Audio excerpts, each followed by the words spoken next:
বুকে বিছানায় রেখে শালি আর শাশুড়িকে নিয়ে রাত 2টায় ধীরে ধীরে কাপড়টা সরিয়ে যা করলাম তা শুনলে আপনাদের মেশিন দিয়ে পানি চলে আসবে, তাই আপনাদের দুটি পায়ে ধরে বলি গল্পটি শেষ পর্যন্ত শুনো, তাহলে তোমরা গল্পের আসল মজা পাবে। মাস্টার্স কমপ্লিট করে সবেমাত্র একটা এনজিওতে জয়েন করেছি। বাড়ি থেকে মা বাবার পেরাপেরিতে বিয়ে করতে হলো। মা বাবাই পছন্দ করে রেখেছে বউকে, আর পছন্দ করবেই না কেন? অমন অনিন্দ সুন্দরী মেয়ে কজন আছে। আমি শুধু দেখলাম আর বিয়ে করলাম। আমার বউ সবেমাত্র ক্লাস 10-এ পড়ে, বয়স 1-5 হবে। খুবই সুন্দরী মেয়ে, ইন্ডিয়ান নায়িকা মাধুরীর মতো সুন্দরী। আমাদের পাশের থানার শহরেই ওদের বাড়ি। যেদিন আমাদের বিয়ে হয়, যখন আমার বউকে আমাদের বাড়িতে সন্ধ্যায় নিয়ে আসব, তখন আমার নানি শাশুড়ি আমার কানের কাছে এসে আস্তে আস্তে বলল, তোমার বউয়ের অল্প বয়স, সাবধানে কাজ করবে। রাতে আমাদের যখন বাসর ঘরে শুতে দিল, তখন রাত 12টার উপরে বেজে গেছে। লাল কাতান শাড়িতে আমার বালিকা বউকে অসম্ভব সুন্দরী লাগছিল। আমার বউ যখন আমার পাশে এসে শুল, তখন তার মুখের আলপনা, সুন্দর চোখের চাহনি, নিষ্পাপ অবয়ব আমাকে দারুণ মুগ্ধ করে তুলেছিল। আমি অবাক বিস্ময়ে ওকে শুধু দেখছিলাম। বাসর ঘরে আমার নব বধূর সাথে কিছু মধুর আলাপ করার চেষ্টা করলাম। কথা বলতে না বলতেই দেখলাম আমার বউ ঘুমিয়ে গেছে, একেবারে গভীর ঘুম। আমি ওকে আর জাগালাম না, শুধু ওর বুকের উপর হাত রেখে আমি ঘুমাবার চেষ্টা করলাম। আমাদের বাসর রাতে আর কোনো কিছু হলো না। ঘুম ভাঙার পর দেখলাম সকাল হয়ে গেছে।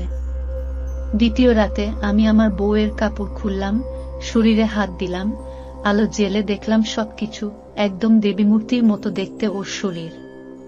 বুঝতে পারলাম একদম কুমারী, এখনো ওর কুমারী সতীত্ব উন্মোচন হয়নি। আমি ওকে বললাম কাছে আসতে, ও ভয় পেল। আমি আর জোর করলাম না। ওর হাত টেনে এনে আমার ওইটা ধরাবার চেষ্টা করলাম, দেখলাম এটাতেও কোনো আগ্রহ নেই। দ্বিতীয় রাত এমনি করেই কেটে গেল। তৃতীয় রাতে আমার বউকে অ্যাকসেপ্ট করে নিলাম, আর আমার বউকে অনেক রকম ভাবে গরম করার চেষ্টা করলাম। আমি উত্তেজিত হয়ে সমস্ত নিয়ন্ত্রণ হারাবার চেষ্টা করলাম। দেখলাম বউ ভয়ে কাঁপছে, এক পর্যায়ে কেঁদে দিল। আমি আর কোনো কিছু করলাম না। মন খুব খারাপ হলো, দেখলাম আমার বউ নির্বাক। সে রাতও এমনি করেই কেটে গেল। চতুর্থ দিন আমার বউকে নিয়ে শ্বশুর বাড়ি গেলাম। বাড়ির সবাই আমাদের দেখে খুশি হলো। আমার শ্বশুর বাড়িতে শ্বশুর, শাশুড়ি, একটা শ্যালিকা ছাড়া আর কেউ নেই, আর যে একজন আছে তিনি আমার নানির শাশুড়ি। বিকালে নানির শাশুড়ি এসে বলল, আমি সামিয়ার কাছ থেকে সব শুনেছি, আমার বউয়ের নাম সামিয়া। তোমাদের এখনো কিছুই হয়নি। আমি সামিয়াকে বুঝিয়েছি। দেখ আজ রাতে কি করে। নানি হাসতে হাসতে বলল, আমার যৌবন থাকলে প্রক্সি দিতাম।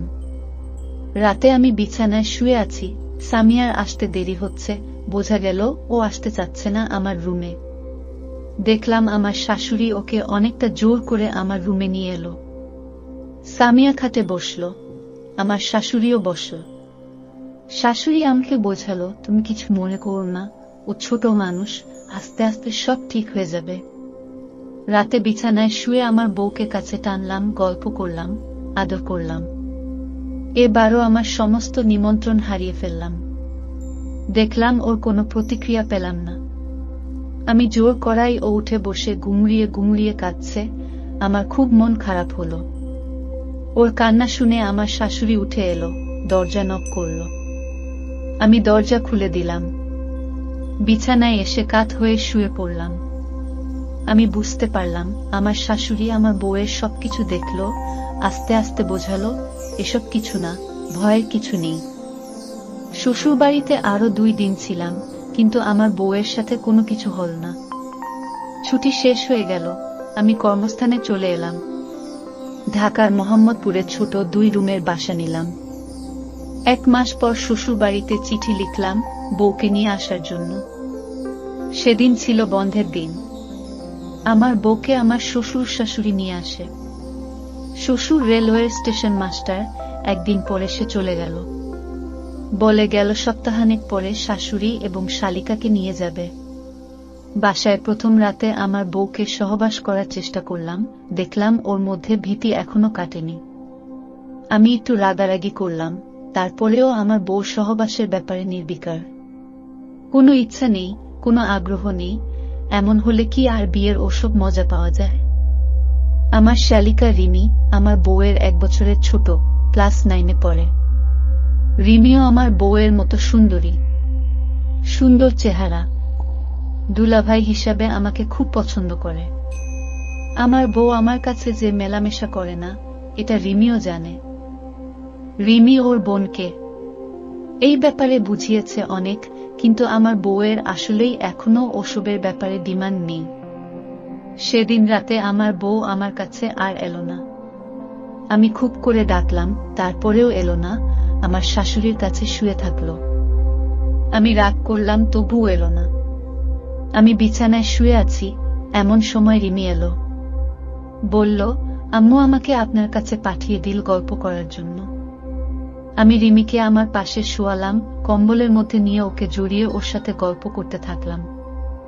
বললাম, তোমার বোনের মেলামেশার ইচ্ছা নাই? হবে একদিন। কবে হবে? হবে। তোমার মেলামেশার ইচ্ছা আছে? আছে। কোনো এক্সপিরিয়েন্স? কিছু কিছু। আমার সাথে ওসব করবে? আপনি চেষ্টা করেন। আমি রিমির শরীরে হাত দিলাম, দেখি ও আর কিছু বাধা দিলে না। রিমিকে বললাম, তুমি খুবই ভালো মেয়ে, তোমার বোনের চেয়ে অনেক সুন্দর, অনেক ভালো। রিমি ও ঘরে চলে গেল। রিমি একটু পরে আবার ফিরে এলো। বলল, ও ঘরে সবার জায়গা হবে না, আম্মু আপনার কাছে আমাকে থাকতে বলেছে। আমি বললাম, তোমার আপু আসবে না? ও বলল না। রিমি আমার কাছে শুয়ে পড়ল, আর দুজনেই ঘুমিয়ে পড়লাম। যখন ঘুম ভাঙল তখন দেখলাম সকাল, ঘরময় আলো। রিমি আমার কাছে শুয়ে। আমি ওকে জড়িয়ে ধরলাম, ওর ঘুম ভেঙে গেল। আমি রিমিকে আবারও সারপ্রাইজ দিলাম গভীরভাবে, রিমিও খুব রেসপন্স করল। আমি রিমিকে বললাম, তুমি কি আমার সমস্ত ইচ্ছা পূরণ করবে? রিমির ও নীরব সম্মতি দেখলাম। আর আমরা দুজন নিয়ন্ত্রণ হারিয়ে ফেললাম। ভেসে গেলাম এক অজানা শহরে। আমার শাশুড়ি কখন রুমে ঢুকেছিল জানি না। পিছন ফিরে দেখি আমার শাশুড়ি অন্য রুমে চলে যাচ্ছে। আমি তাড়াতাড়ি আমার সমস্ত কাজ শেষ করে নিলাম। আমি রিমিকে বললাম, আম্মা সব দেখে ফেলেছে। রিমি কোনো কথা বলল না, উঠে ও ঘরে চলে গেল। বিকালে অফিস থেকে বাসায় ফিরলাম, রাতে খাওয়া দাওয়া করলাম। আমার বউ এমনি খুব লক্ষ্মী, ঘরের কাজে নতুন সংসার পেয়ে খুব খুশি। রান্না বান্না, আদর যত্ন করে খাওয়ানো সবই সুন্দর করে। রাতে দেখলাম আমার বউ আমার কাছে শুতে এলো। দুজন শুয়ে আছি। ভাবলাম ও আমাকে কাছে টানবে না। আমি কাছে টানার চেষ্টা করলাম, বিরক্ত হচ্ছে। আমি আর কিছু করলাম না। এভাবেই সে রাত কেটে গেল। পরের দিন অফিস থেকে এসে বিছানায় রেস্ট নিচ্ছি, এমন সময় রিমি এলো। আমি রিমিকে বললাম, কালকের ঘটনায় আম্মা কিছু বলেছে কিনা? রিমি বলল, কিছু বলে নাই, আম্মাকে খুশি মনে হলো। আমাকে শুধু বলল সেফটি দিয়ে যেন কাজ করি। বুঝলাম রিমির ব্যাপারটা তিনিই ঘটিয়েছেন। রিমিকে বললাম, আজ রাতে তোমাকে আমার আইল্যান্ড দর্শন করাবো। রিমি বলল, আচ্ছা। আমি একটা অদ্ভুত ব্যাপার দেখলাম, শাশুড়ির কাছে রাতে আমার বউ শুয়ে, আমার রুমে রিমি এলো। রিমি এসে আমার কাছে শুলো। ঘরের লাইট নিভিয়ে দিলাম, রিমিকে জড়িয়ে ধরলাম। বেশ অনেকক্ষণ গল্প করলাম। দেখলাম আমার শাশুড়ি খাবার পানি রেখে গেল। আমি আর বেশি কিছু ভাবলাম না। রুমের লাইট জ্বালালাম। আর আমরা দুজনে সুখের সপ্তম সাগরে ভেসে গেলাম। এরকম আরো 2 দিন রিমিকে আমার আইল্যান্ডে ঘোরাতে নিয়ে গিয়েছিলাম। আমার বউ আমার উপর এখন বেশি বিরক্ত হয় না, আমিও ওকে ওসব ব্যাপারে ডিস্টার্ব করি না। আমার শাশুড়িকেও দেখলাম খুশি। আমার সাথে হেসে কথা বলে, বেশ আদর যত্ন করে। এরকম আরো 2-3 দিন চলে গেল। আমি প্রতি রাতেই রিমিকে আমার সমস্ত কাজকর্ম করতে থাকে। ইতিমধ্যে আমার শ্বশুর সাহেব ঢাকায় আসলেন শাশুড়ি ও রিমিকে নিয়ে যেতে। আমার বউ কান্নাকাটি শুরু করে দিল, একা একা থাকতে চাচ্ছে না। রিমিকে নিয়ে যেতেই হবে, ওর সামনে পরীক্ষা, প্রাইভেট টিউটরের কাছে অনেকদিন পড়াশোনা মিস হচ্ছে। সিদ্ধান্ত হলো আমার শাশুড়ি আরো কিছুদিন আমাদের কাছে থাকবে, তারপর আমি আমার শাশুড়ি ও বউকে নিয়ে যেয়ে রেখে আসব। রিমি চলে গেল, খুব মন খারাপ লাগলো। অফিসে যেও ভালো লাগে না, রিমিকে নিয়ে কয়েকদিন ভালোই ছিলাম। অফিস থেকে বেশ তাড়াতাড়ি বাসায় চলে এলাম। বাসা কেমন যেন খালি খালি লাগে। সবকিছু আছে, শুধু রিমি নেই। রাতে খেয়ে বিছানায় শুয়ে পড়লাম, আমার শাশুড়ি বউকে কাছে দিয়ে গেল। আমরা দুজন বিছানায় শুয়ে আছি। আমি আমার বউয়ের সাথে গল্প করছি। ওকে কাছে টেনে এনে আদর করলাম, আরো অনেক কিছু করলাম। বললাম কাছে আসবে। বউ বলল আজ না, আমাকে কয়েক মাস সময় দাও, আমি নিজেকে প্রস্তুত করে নিই। আমার রাগ হলো, জোর করার চেষ্টা করলাম, বউ আরো রেগে গেল। আমিও রাগারাগি করলাম। বউ বিছানা থেকে উঠে পাশের ঘরে চলে গেল। সেই রাতে আমি একা একাই থাকলাম, কখন ঘুমিয়ে গেছি জানি না। পরের দিন অফিসে বেশ কাজ ছিল, এনজিও ব্যুরো থেকে অডিট টিম এসেছে। খাতাপত্র, রেজিস্টার, হিসাব নিকাশ সব আপ টু ডেট করতে হলো। বাসায় আসতে আসতে রাত 11:30 বেজে গেল। বাসায় এসে দেখি আমার বউ ঘুমিয়ে গেছে, আমাদের রুমে নয়, শাশুড়ি যে রুমে থাকে সেই রুমে। আমার বউ ঘুমিয়ে গেলে আর সহজে জাগানো যায় না, বিরক্ত হয়। আমি আমার রুমে ঢুকে কাপড় চেঞ্জ করলাম। কাপড় চেঞ্জ করে আমার রুমে আমি বসে আছি, দেখলাম শাশুড়ি খাবার নিয়ে এলো। আমি খেতে বসলাম। আমার শাশুড়ির সাজসজ্জায় আজকে বেশ পরিবর্তন লক্ষ্য করলাম। খুব সুন্দর একটি জর্জেট শাড়ি পরেছে, টাইট ফিট ব্লাউজ, পাতলা শাড়ির ভিতর দিয়ে উপরের অংশ স্পষ্ট দেখা যায়। নাভির বেশ নিচে শাড়ি পরেছে। মুখে হালকা মেকআপ করেছে, ঠোঁটেও লিপস্টিক মাখা।